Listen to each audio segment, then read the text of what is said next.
ए doctor साहब मोला कैसे कैसे लागत का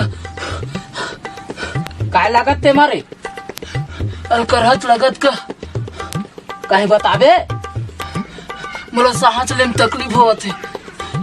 तकलीफ होत त काबा लेवत हत रे भाई ए है ना तू दिन अभी सांस मत ले झोला छाप हम हमार काम करबो।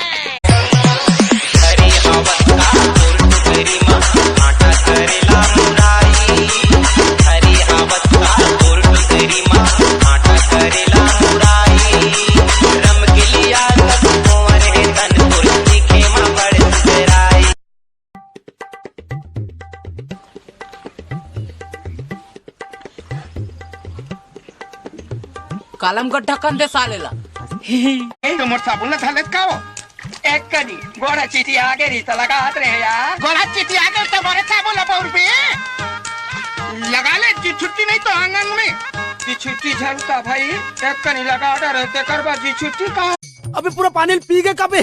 क्या मजाक कर रहे हो भैया? डिब्बा फट गया। डिब्बा फट गया ले कहीं नहीं हो चल घुसर ले। क्या कर लू?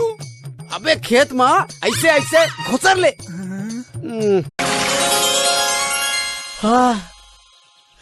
आखिर आज ते मोर पकड़ में आगे मोर चंपा कली ए दई ते हुंचो आगेगा आज निछोड़ो में तोला दम दमा दम दिल में है तूफान भरा दम। नेहा सरपंच हाँ ज्यादा अति मत कर भगवान के दे हमार घर सबो चुप रहा निपोर के मोर कपड़ा ला दे कपड़ा दे फार्म भरे पर जान दे भाई बूंद बूंद से का घड़ा तोरी बिना सुनना बही घरे औ जगतिया पाखी बिन जैसे चिरैया जान चले जाहे दिल टूट जाहे सिर तो कहा तो माहे रे